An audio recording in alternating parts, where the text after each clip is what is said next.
It's not our option, at least not now. Yan ang mensahe ng Chinese Embassy sa gitna ng mga panawagang magpataw ang China ng sanctions laban sa mga Pilipinong mambabatas na lumalaban para sa West Philippine Sea. Ang detalye sa Agenda Weekend Report ni Francis Folve. Sinagot ng tagapagsalita ng Embahada ng China sa Pilipinas na si Ji Linpeng ang suggestion ng ilang netizen na kastiguhin ng ilang Filipino legislators kaugnay sa debate sa Sigalot sa Laot. Sa Facebook post ng Chinese Embassy in the Philippines, sinabi ng ilang netizens sa comment section na mag-impose ang China ng sanction sa mga Pinoy legislator. Pagbawalan ng mga ito at ang kanilang pamilya na makapasok sa mainland China, Hong Kong at Macau of China.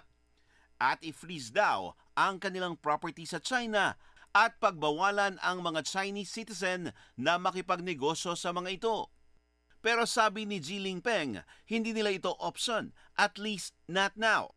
Paliwanag niya, merong kalayaan ng mga Pilipinong mambabatas na ipahayag ang kanilang palagay, gaya ng kalayaan nilang sumagot.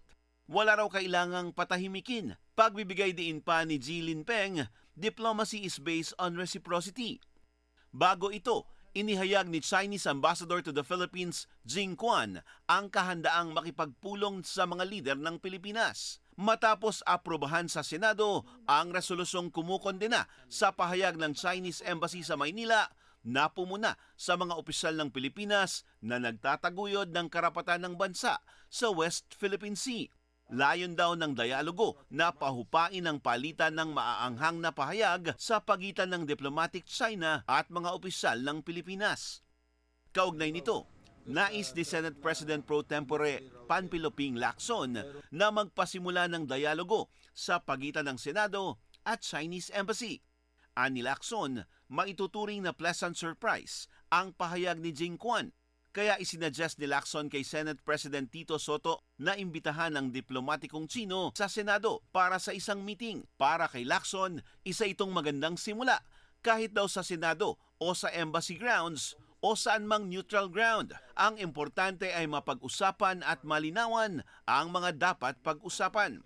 After all, may diplomatic relations sa China at may one China policy tayo. Sa huli, ni Lacson, hindi man magkasundo sa teritoryo, at least magkasundo sa pamamaraan ng discourse kung paano ihahandle ito. Para sa Agenda Weekend, Francis Polbe, Billionario News Channel.